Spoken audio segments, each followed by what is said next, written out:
नमस्कार, स्वागत है आपका हमारे YouTube चैनल पर।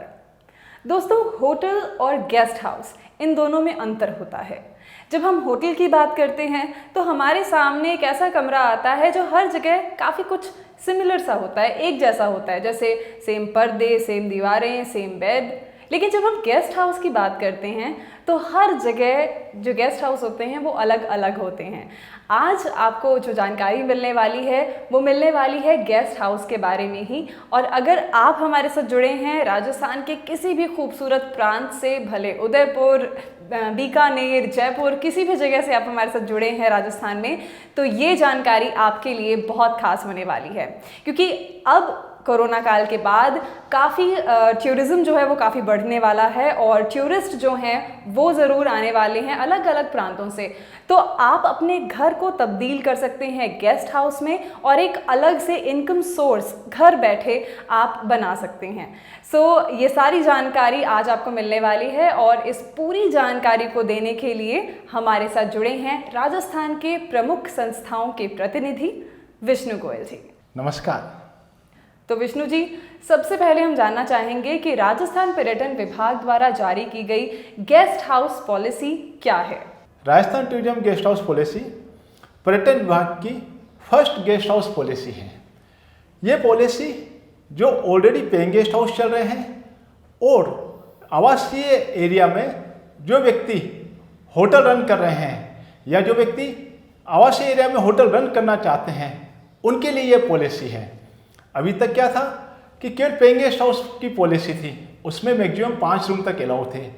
नगर निगम वगैरह के लिए गेस्ट हाउस पॉलिसी थी, लेकिन विदाउट कॉमर्शियल कन्वर्जन नगर निगम भी किसी भी तरह का गेस्ट हाउस के लाइसेंस नहीं दे रहा था। तो ये जो फर्स्ट पॉलिसी है पर्यटन विभाग ने जारी की गई है, इसके अंदर आप आवासीय इलाके में without land conversion, without building plan approval अपना गेस्ट हाउस रन कर सकते हैं।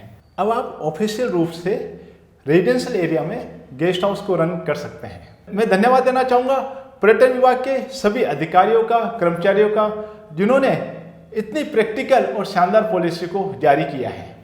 ये तो सचमुच एक बहुत ही थॉटफुल आइडिया है कि अब रेजिडेंशियल एरिया में गेस्ट हाउसेस को रन किया जा सकता है। लेकिन रेजिडेंशियल एरिया में गेस्ट हाउस के रन करने के अप्रूवल के क्राइटेरियाज क्या हैं, कुछ इसके बारे में जानते हैं।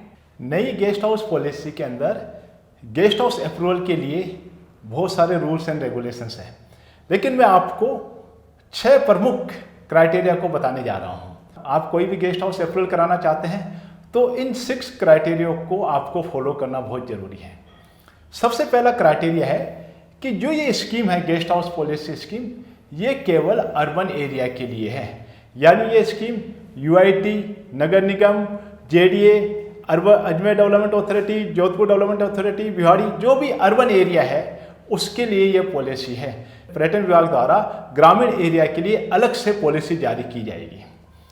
दूसरा क्राइटेरिया है कि जो भी व्यक्ति गेस्ट हाउस की अप्रूवल लेना चाहता है उसका उस बिल्डिंग के अंदर रहना जरूरी है, फिजिकल प्रेजेंस उनकी वहाँ रहना जरूरी है। यदि आप गेस्ट हाउस किराए पे लेके चला रहे हैं या आप खुद चला रहे हैं तो भी आपका उस गेस्ट हाउस, उस बिल्डिंग में आपका रहना जरूरी है, फैमिली के साथ आपका रहना जरूरी है जी। कोई भी बिल्डिंग जिसको गेस्ट हाउस चलाने की परमिशन मिली है, गेस्ट हाउस चलाने का अप्रूवल मिला है, उस बिल्डिंग में 3 रूम उसकी फैमिली के लिए रहने के लिए रिजर्व रहेंगे और फिजिकल उस फैमिली को वहाँ रहना जरूरी है। तीसरा क्राइटेरिया है कि गेस्ट हाउस अप्रूवल के लिए मिनिमम 6 रूम जरूरी है और मैक्सिमम 20 रूम्स हो सकते हैं जो कि आप गेस्ट को किराए पे देंगे, और 3 रूम आपके रहने के लिए, यानी मिनिमम 6 रूम और मैक्सिमम उस बिल्डिंग में 23 रूम्स हो सकते हैं, जिसमें से आप 20 रूम्स मैक्सिमम किराए पे गेस्ट हाउस चलाने के लिए यूज कर सकते हैं। तो थर्ड क्राइटेरिया था कि मिनिमम 6 रूम और मैक्सिमम 23 रूम्स होना जरूरी है। फोर्थ क्राइटेरिया है कि कोई भी बिल्डिंग, कोई भी प्लॉट जिसपे गेस्ट हाउस की परमिशन मिली है उसका एरिया 167 स्क्वायर मीटर यानी 1800 स्क्वायर फीट यानी 200 स्क्वायर यार्ड का होना जरूरी है, और वो प्लाट, वो बिल्डिंग 30 फुट वाली, मिनिमम 30 फुट वाली रोड पे होना जरूरी है। फिफ्थ क्राइटेरिया है कि आपके पास गेस्ट हाउस चलाने के लिए फूड लाइसेंस और फायर लाइसेंस दोनों का होना बहुत ज़रूरी है। और लास्ट 6th क्राइटेरिया है कि यदि कोई भी बिल्डिंग जिसमें फ्लैट्स बने हुए हैं और जिसमें एक से ज़्यादा ओनर है तो वो बिल्डिंग को उन्होंने गेस्ट हाउस से एक्सक्लूड किया गया है। यानी कोई भी बिल्डिंग है जिसमें फ्लैट्स बने हुए हैं और दूसरे भी व्यक्ति वहाँ रह रहे हैं तो वहाँ आपको गेस्ट हाउस चलाने की परमिशन नहीं मिलेगी। तो गेस्ट हाउस अप्रूवल के लिए आपको इन 6 क्राइटेरिया का ध्यान में रखते हुए ही अप्लाई करना है। काफ़ी डिटेल में आपने बताया इन सभी क्राइटेरिया के बारे में। इस दौरान आपने जिक्र किया कि आप किसी बिल्डिंग को किराए पर लेकर भी उसे गेस्ट हाउस के रूप में तब्दील कर सकते हैं, उसके बारे में मैं थोड़ी डिटेल में जानना चाहूँगी। राजस्थान सरकार के पर्यटन विभाग की नई गेस्ट हाउस पॉलिसी के अनुसार आप किसी भी बिल्डिंग को लीज पे लेके, किराए पे लेके उसको गेस्ट हाउस के रूप में रन कर सकते हैं। लेकिन आपको ध्यान रखना है, जो मैंने भी आपको 6 क्राइटेरिया बताए हैं वो 6 क्राइटेरिया फुलफिल होना चाहिए। और यदि आप रेंट पे ले रहे हैं, लीज पे ले रहे हैं, तो आपके लिए एक और शर्त और है कि जो भी आप बिल्डिंग रेंट पे ले रहे हैं, लीज पे ले रहे हैं, तो उसका रजिस्टर्ड किरायानामा या लीज डीड होना जरूरी है। और उस डीड में यह मेंशन करना जरूरी है कि आपने ये बिल्डिंग गेस्ट हाउस रन करने के लिए ली है। अब आप कहेंगे कि हमारे पास तो पहले से ही हमने किराए पे ले रखी है बिल्डिंग। यदि आपने पहले से बिल्डिंग किराए पे ले रखी है और आपने उसका किरायानामा या लीज डीड बना रखी है और आपने ये मेंशन नहीं किया हुआ है कि ये बिल्डिंग मैंने गेस्ट हाउस चलाने के लिए ली है, तो आपकी जो ऑलरेडी लीज डीड है, किरायानामा है, तो उसमें आपको अमेंडमेंट कराना होगा। अमेंडमेंट करा के आपको न्यू लीज डीड बनानी होगी या संशोधित या अमेंडमेंट लीज डीड बनानी होगी और उसमें ये मेंशन करना होगा कि ये जो बिल्डिंग में ले रहा हूँ इस पे मैं गेस्ट हाउस को रन करूँगा। आपने बहुत डिटेल में बारीकियों के साथ हमें सारे क्राइटेरिया के बारे में बताया। अब बताइए कि अगर कोई व्यक्ति इन सभी क्राइटेरिया को फुलफिल करता है तो अपने गेस्ट हाउस के लाइसेंस के लिए वो कहाँ अप्लाई करे और इसका पूरा प्रोसीजर क्या है? जो भी व्यक्ति गेस्ट हाउस चलाने के लिए लाइसेंस लेना चाहते हैं, उसको अप्रूवल कराना चाहते हैं, तो उन्हें टूरिज्म डिपार्टमेंट के अंदर अप्लाई करना है। टूरिज्म डिपार्टमेंट ने गेस्ट हाउस की परमिशन जारी करने के लिए एक कमेटी बनाई है जिसमें 5 मेंबर्स हैं। सबसे पहले उस कमेटी के चेयरपर्सन होते हैं टूरिज्म डिपार्टमेंट के कंसर्न जॉइंट डायरेक्टर। उसके बाद में मेंबर सेक्रेटरी होता है, जो भी टीआरसी है, टीआईबी है, उनके जो हेड होते हैं वो उसके मेंबर सेक्रेटरी होते हैं। इसके अलावा और दूसरी संस्थाएं हैं, होटल मैनेज IHM होटल संस्था के एक प्रतिनिधि होते हैं। जो भी होटल एसोसिएशन है उस एरिया की, उसका भी एक प्रतिनिधि इस कमेटी में होता है जी। इसके अलावा जो लोकल अथॉरिटी है, नगर पालिका है, नगर निगम है, उनका भी एक प्रतिनिधि इसमें शामिल होता है। इस तरीके से 5 व्यक्तियों की ये कमेटी होती है।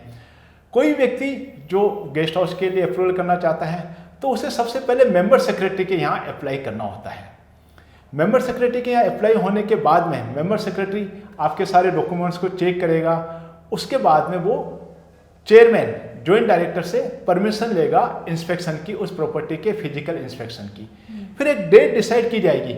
उस डेट के दिन सभी 5 मेंबर्स वहाँ फिजिकल प्रेजेंस रहेंगे।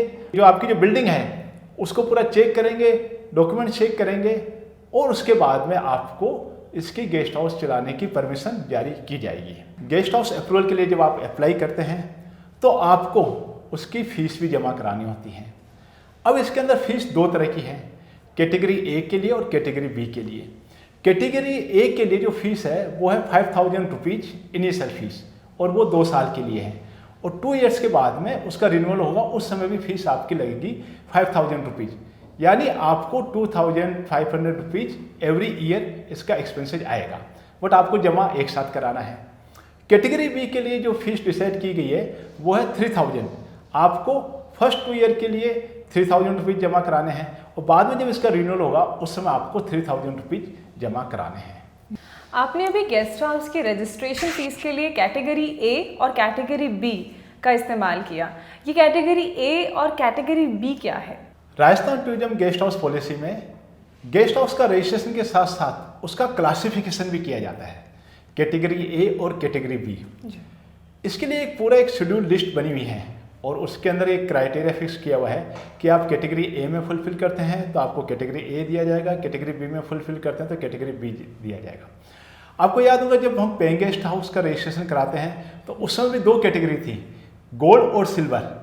इसी तरीके से यहाँ गोल्ड और सिल्वर नहीं देके कैटेगरी ए और कैटेगरी बी को डिफाइन किया गया है। राजस्थान सरकार के पर्यटन विभाग की नई गेस्ट हाउस पॉलिसी के अंदर आपके गेस्ट हाउस को क्लासिफिकेशन करने के लिए एक चेकलिस्ट बनी हुई है। उस चेकलिस्ट में अलग अलग डिफाइन किया गया है कैटेगरी ए और कैटेगरी बी, और उनमें उन फैसिलिटीज़ को मेंशन किया गया है जो आप स्क्रीन पे देख रहे हैं। ये जो फैसिलिटीज़ है वो फैसिलिटीज़ है room size, bathroom size, air conditioning, wardrobe, other facilities की। तो मैं आपको इसमें केवल जो बेसिक डिफरेंस बताना चाहता हूँ। पहली बात तो यह है कि कैटेगरी ए के लिए आपका जो रूम है वो पूरा वेल मेंटेन होना चाहिए, यानी उसमें मार्बल फ्लोरिंग होनी चाहिए, कारपेट होना चाहिए। यदि वो नहीं है तो आप कैटेगरी बी में आ जाएंगे। सेकंड है एयर कंडीशनिंग। यदि आपके सभी रूम एयर कंडीशन है तो आप कैटेगरी ए में आएंगे, और यदि आपके रूम एयर कंडीशन नहीं है तो आप कैटेगरी बी में आएंगे। थर्ड जो मेजर डिफरेंस है वो है रेफ्रिजरेटर का। हर रूम में यदि आपके रेफ्रिजरेटर है तो आप कैटेगरी ए में आएंगे, और यदि रेफ्रिजरेटर नहीं है तो आप कैटेगरी बी में आएंगे। और भी कई सारी चीज़ें हैं जो आपको स्क्रीन पे डिस्प्ले हो रही है। आपने हमें काफ़ी डिटेल में कैटेगरी ए और कैटेगरी बी के बारे में बताया, लेकिन ये जानना बहुत ज़रूरी है कि क्या किन्हीं कारणों से रजिस्ट्रेशन कैंसिल भी किया जा सकता है? अगर हाँ तो वो कौन से कारण हैं? पर्यटन विभाग की गेस्ट हाउस पॉलिसी अपने आप में एक परफेक्ट गेस्ट हाउस पॉलिसी है। इसके अंदर हर चीज़ का रूल्स एंड रेगुलेशंस दिया हुआ है। यदि आप उन रूल्स और रेगुलेशंस को फॉलो नहीं करते हैं तो आपका अप्रूवल कैंसिल हो सकता है, आपका लाइसेंस कैंसिल हो सकता है। मैं आपको कुछ बेसिक चीज़ें बताने जा रहा हूँ जिसके बिहाफ पे आपका लाइसेंस कैंसिल हो सकता है। सबसे पहले आपने देखा होगा कि गेस्ट हाउस के लिए मैक्सिमम 23 रूम से हो सकते हैं, इससे ज़्यादा नहीं हो सकते उस बिल्डिंग में। यदि आपने गेस्ट हाउस का लाइसेंस ले लिया और टूरिज्म डिपार्टमेंट को इन्फॉर्म नहीं किया और आपने और बिल्डिंग कंस्ट्रक्शन कर लिया और वहाँ भी आप गेस्ट हाउस करने लग गए तो आपका गेस्ट हाउस का लाइसेंस कैंसिल हो जाएगा। सेकेंड, इसमें रूल्स है कि आपको जो भी गेस्ट आते हैं उनकी information every month tourism department को सबमिट करनी पड़ती है। तो आपको टाइम से ये इन्फॉर्मेशन सबमिट करनी है। यदि आपने वो सबमिट नहीं की तो आपका लाइसेंस कैंसिल हो सकता है। आपने जो गेस्ट हाउस का लाइसेंस लिया है उसमें बहुत सारे डॉक्यूमेंट दिए हैं, बाद में जांच में ये पाया गया कि आपके वो डॉक्यूमेंट सही नहीं हैं तो वो आपका लाइसेंस कैंसिल हो सकता है।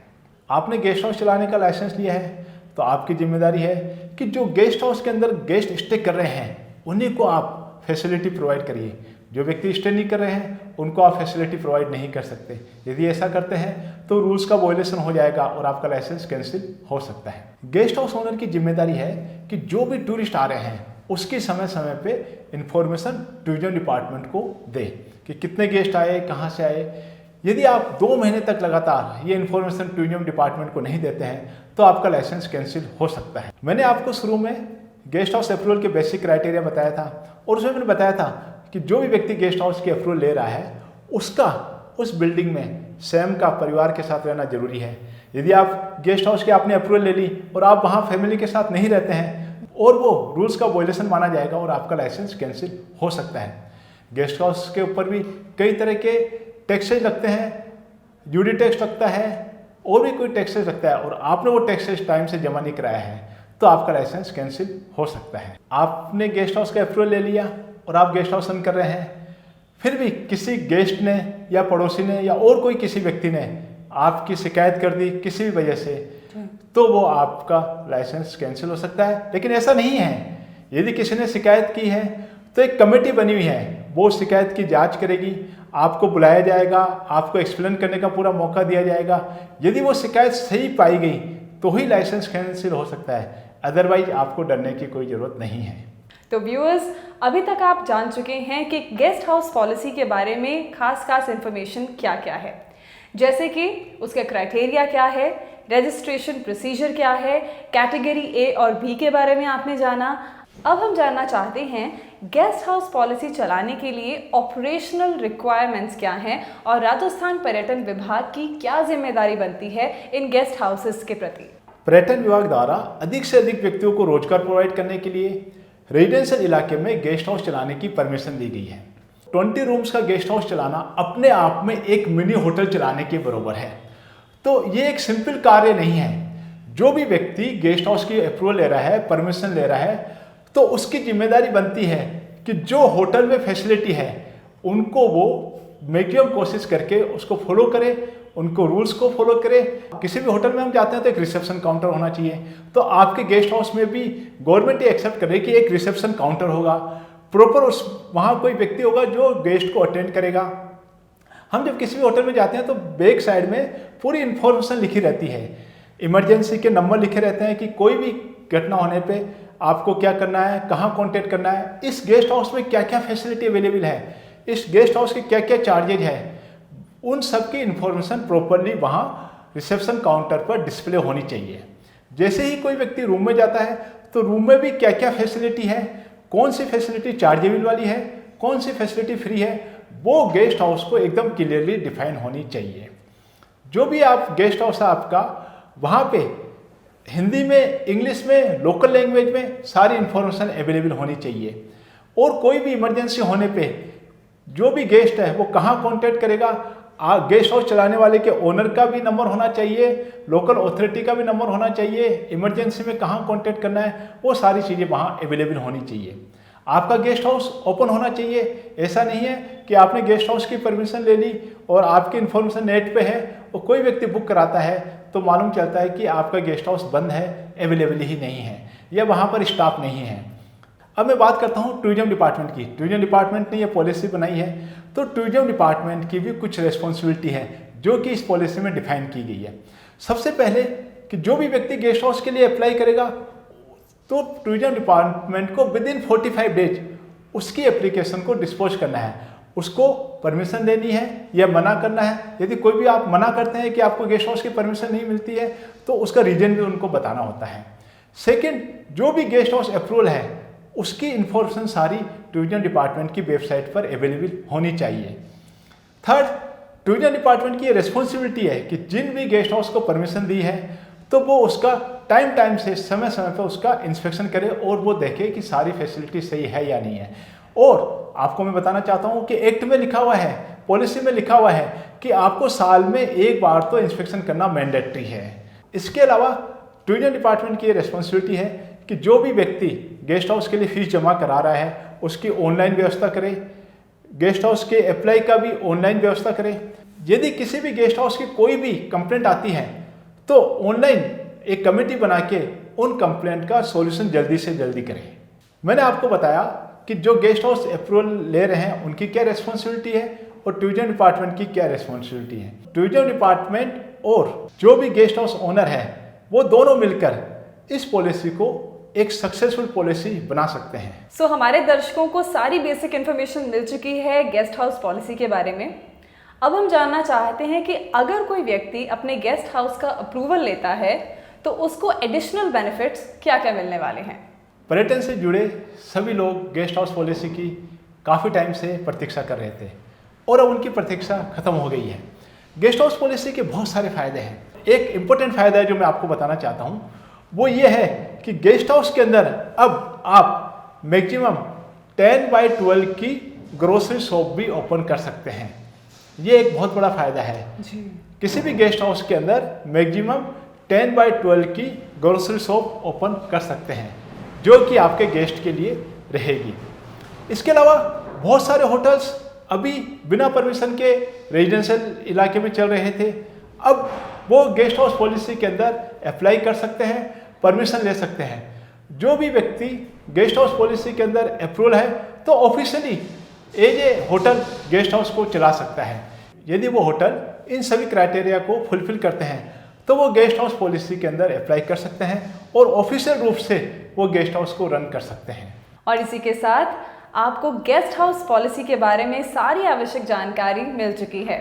हमारा प्रयास रहता है कि सरकार द्वारा जारी की गई हर नई पॉलिसी के बारे में आप तक जानकारी ज़रूर पहुंचे। सभी पॉलिसीज़ के बारे में जानना चाहते हैं, अभी इसी वक्त हमारे चैनल को सब्सक्राइब करें, लाइक करें। अगर आप इस वीडियो को शेयर करना चाहते हैं तो अपने फ्रेंड्स के साथ, अपनी फैमिली के साथ ज़रूर इस इन्फॉर्मेशन को शेयर करें। और इसी तरह की जानकारी को जानने के लिए हमारे साथ हमारे चैनल पर जुड़े रहिए। नमस्कार।